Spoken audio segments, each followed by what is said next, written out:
Assalamualaikum warahmatullahi wabarakatuh.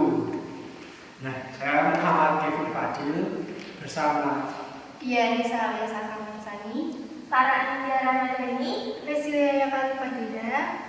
Di podcast ini akan membahas demokrasi liberal di Indonesia. Sebelum membahas materi demokrasi liberal di Indonesia, tentu perlu diketahui apa itu demokrasi liberal. Demokrasi liberal merupakan sistem di mana partai politik dapat beradu pendapat di parlemen untuk mencapai demokrasi itu sendiri. Nah, demokrasi liberal di Indonesia diawali dengan digunakannya UUD sementara 1990 yang menganut sistem parlemen. Kabinet pertama yang ditunjuk adalah Kabinet Nasir. Kabinet Nasir ini didukung oleh Masyumi sebagai koalisi dan PNI sebagai oposisi. Nah, tentu kabinet ini juga memiliki susunan-susunan yang akan dijelaskan oleh Resilia. Terima kasih. Jadi kan Kabinet Nasir itu menyempurnakan susunan pemerintahan. Sebelumnya kan udah ada presiden, udah ada DPR, gitu-gitu kan. Jadinya Kabinet Nasir ini tinggal menyempurnakan susunan pemerintahannya melalui penambahan 16 menteri. Adanya seperti Menteri Dalam Negeri, Menteri Luar Negeri, Menteri Keamanan Rakyat, Menteri Kehakiman, dan menteri-menteri lainnya.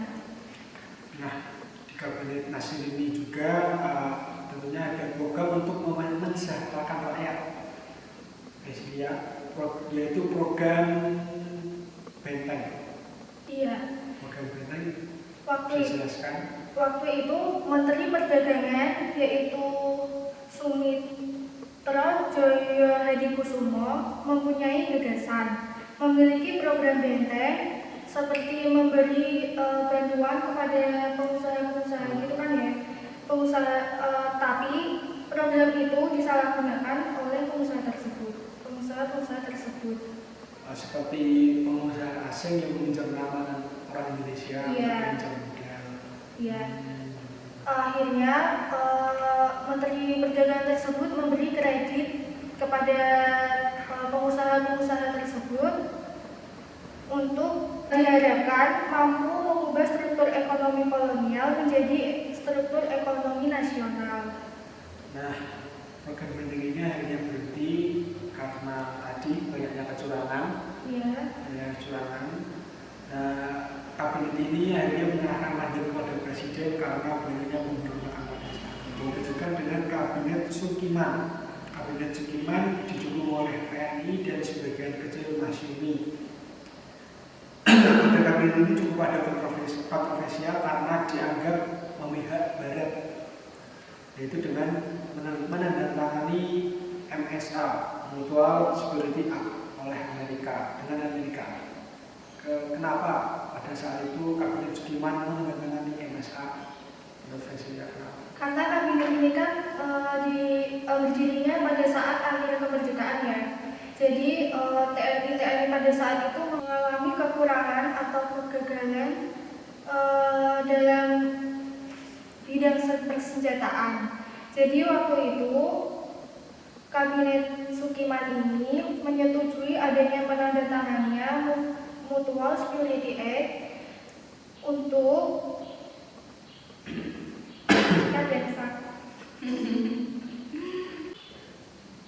Nah, pada saat itu juga karena MSA ini kan untuk mengembalikan militer, karena satu juga banyaknya juga pemberontakan di Indonesia. Walaupun begitu, tetap ada keberhasilan yang diperlukan pada Kabinet Sukiman. Apa saja? Bisa diberikan contoh. Oke, jadi keberhasilan yang dicapai oleh Kabinet Sukiman ini seperti memperhatikan usaha-usaha kecil, memperhatikan kaum buruh, memperluas pendidikan seperti pembangunan beberapa universitas dan penambahan fakultas-fakultas di Universitas UGM dan Universitas UI. Indonesia. Nah, walaupun dengan keberhasilan yang begitu bagus, namun kabinet ini dirasa setelah melanggar politik bebas aktif di Indonesia dan akhirnya menyerahkan mandatnya kepada presiden dan dihentikan oleh Kabinet Wilopo. Kabinet Wilopo didukung oleh 3 partai besar saat itu, yaitu PNI, Masyumi, dan PSI. Itu adalah 3 partai yang sangat besar pada saat itu. Nah, kabinet ini juga memiliki program kerja yang cukup baik. Saka bisa menjelaskan, Dia Anissa. Jadi aku akan menjelaskan sedikit tentang organisasi negara. Jadi sebenarnya itu program kerja dalam Kabinet Wilopo itu ada 6. Jadi saya akan bahas satu persatu. Jadi dalam organisasi negara, yang pertama itu Kabinet Wilopo menyiapkan pelaksanaan pemilihan umum atau pemilu untuk Dewan Konstituante dan Dewan-Dewan daerah. Yang kedua, menyelesaikan penyelenggaraan dan mengisi otonomi daerah. Yang ketiga, menyederhanakan organisasi pemerintah pusat. Nah, Kabinet Wilopo ini juga menjalankan berbagai kebijakan untuk mengatasi masalah keamanan dengan kebijaksanaan sebagai negara hukum dan menyempurnakan organisasi alat-alat kekuasaan negara serta mengembangkan tenaga masyarakat untuk menjamin keamanan dan ketentraman. Dengan program kerja yang begitu baik, yang cukup baik, tentunya Kabinet Wilopo juga berupaya memakmurkan kesejahteraan rakyatnya, yaitu dengan cara jadi Kabinet Wilopo ini memajukan tingkat penghidupan rakyatnya dengan cara meningkatkan produksi nasional, termasuk bahan makanan rakyatnya. Lalu yang kedua, menjalankan usaha perubahan agraria. Lalu dalam kabinet ini ada juga program kerja dalam bidang perburuan, yaitu dengan cara memperlengkap perundang-undangan perburuan untuk meningkatkan derajat kaum buruh guna menjamin proses produksi nasional. Lalu ada pendidikan dan pengajaran, yaitu dengan mempercepat usaha-usaha perbaikan untuk pembaharuan pendidikan dan pengajaran. Lalu program kerja yang terakhir itu luar negeri. Ada 3 poin di sini. Jadi yang pertama, mengisi politik luar negeri yang bebas dengan activity yang sesuai dengan kewajiban kita dalam kekeluargaan bangsa-bangsa dan dengan kepentingan nasional menuju perdamaian dunia. Yang kedua, menyelesaikan penyelenggaraan perhubungan Indonesia dan Netherlands atas dasar Unistatus menjadi hubungan berdasarkan perjanjian internasional biasa yang menghilangkan hasil-hasil KEB yang merugikan rakyat dan negara. Dan yang terakhir, meneruskan perjuangan memasukkan Irian Barat dalam wilayah Indonesia secepatnya.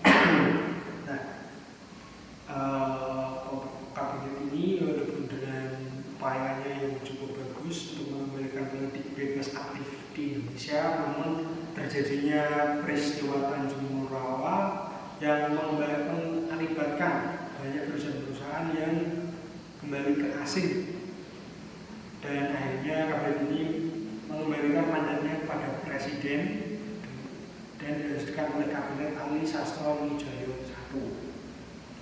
Kabinet ini juga memiliki program kerja yang baik yang akan dijelaskan oleh Dia. Nah, dalam kabinet ini tuh ada sistem keamanannya, yaitu memperbarui tatanan politik untuk mengembalikan keamanan dan ketentraman sehingga memungkinkan tindakan-tindakan yang tegas serta membangkitkan tenaga rakyatnya. Yang kedua, menyempurnakan hubungan antar alat-alat kekuasaan negara. Pada kabinet ini juga memiliki tujuan pada sistem perundang-undangan. Apa saja tujuannya? Jadi kalau dalam sistem perundang-undangan itu, kabinet ini mempercepat terbentuknya perundang-undangan nasional, terutama dalam bidang keamanan, kemakmuran, keuangan, dan kewarganegaraan. Kabinet ini juga akhirnya kembali menyerahkan mandatnya kepada Presiden karena ditinggalkan oleh banyak menteri sehingga kabinet mengalami kelemahan, dan dilanjutkan oleh kabinet Burhanuddin Harahap, dan yang dimana dalam kabinet ini dilaksanakan pemilu pertama kali 1995. Nah, kabinet ini juga memiliki program kerja yang cukup baik dan bagus. Farah, saya tolong dijelaskan. 1. Mempersiapkan dan menyelenggarakan pemilihan umum untuk konstituante. 2. Mencapai konsolidasi dan penyempurnaan susunan pemerintahan serta membentuk peralatan negara yang kuat dan daulat. 3. Menggiatkan usaha keamanan dan ketentraman. 4. 4. Menyempurnakan organisasi angkatan perang dan pemulihan bekas-bekas anggota tentara dan gerilya dalam masyarakat. 5. Memperjuangkan penyelesaian soal Irian Barat secepatnya. 6. Mengembangkan dan memperkokoh kesatuan ekonomi rakyat sebagai dasar bagi pelaksanaan ekonomi nasional yang sehat. Yang terakhir, 7. Membantu pembangunan perumahan rakyat serta memperluas usaha-usaha meninggikan derajat kesehatan dan kecerdasan rakyat. Gitu ya. Nah, dengan terima kasih para penjelasannya, dengan begitu banyak program kerja, tentunya ada kendala-kendala yang dihadapi pada kabinet ini. Apa saja kendala yang dihadapi pada kabinet ini? Jadi kendala dan masalah ya atau masalah gitu ya yang dihadapi kabinet ini itu yang pertama, pada penerapan Sumitropan, pengusaha nasional diberi bantuan kredit, tetapi bantuan itu diselewengkan penggunaannya sehingga tidak mencapai sasaran. 2. Upaya memperjuangkan masalah Irian Barat dan Belanda mengalami jalan buntu atau kegagalan.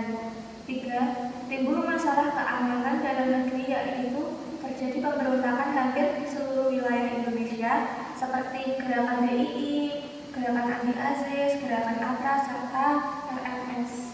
Nah, akhirnya kabinet ini menyerahkan mandatnya kepada Presiden karena dengan hasil pemilu 1955 mengubah keseimbangan di DPR, dan kabinet selanjutnya adalah kabinet Ali Sastroamidjojo lagi, atau disebut kabinet Ali Sastroamidjojo II.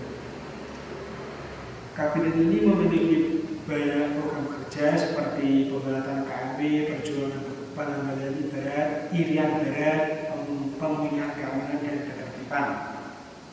Nah, dengan program begitu banyak pasti ada keberhasilan yang dicapai pada kabinet ini. Salah satu menjelaskan.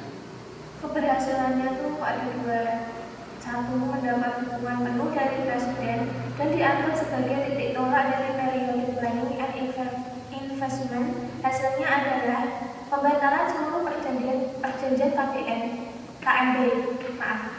Yang kedua, dikeluarkannya Undang-Undang Nomor 1 Tahun 1957 tentang pokok-pokok pemerintahan daerah. Nah, walaupun dengan keberhasilan seperti itu, kabinet ini masih mengembalikan mandatnya kepada Presiden. Apa alasannya kabinet ini memberikan mandatnya kepada Presiden?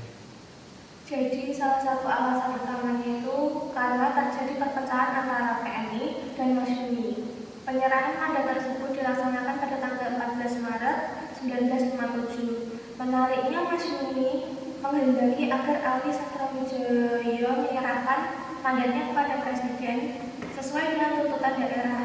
Padahal Ali Sastroamidjojo berpendapat bahwa kabinet tidak wajib mengembalikan mandatnya hanya karena tuntutan daerah. Januari 1957, Masyumi akhirnya mengambil tindakan untuk menarik semua menterinya dari kabinet Ali Sastroamidjojo, dan hal tersebut membuat kabinet Ali Sastroamidjojo II ini semakin lemah. Dan pada saat itu ada pemberontakan terbesar di Indonesia karena didanai oleh tokoh-tokoh militer, yaitu PLI Semesta. Setelah itu kabinet Ali Sastroamidjojo digantikan oleh kabinet Juanda atau kabinet Karya, karena pada saat itu tidak terikat partai politik, namun menterinya dipilih dari ahli dari menterinya masing-masing. Kabinet ini juga akhirnya berakhir sekaligus dengan dikeluarkannya dekret Presiden 1959 dan menjadikannya kabinet terakhir dalam demokrasi liberal di Indonesia. Nah, ada juga kesimpulan pada demokrasi liberal di Indonesia, yaitu kabinet sering berganti sehingga program kerja sering mangkrak, seperti pembebasan Irian Barat yang kurang berhasil dilaksanakan, lalu kekacauan politik karena para tokoh partai politik mementingkan kepentingan sendiri, kepentingan kelompok, sehingga tidak berhasil mensejahterakan bangsa Indonesia. Nah, itu demokrasi kesimpulannya juga cukup tidak efektif di Indonesia. Terima kasih. Bila ada salah kata atau materi kurang lengkap bisa dicari sendiri di Google atau buku. Assalamualaikum warahmatullahi wabarakatuh.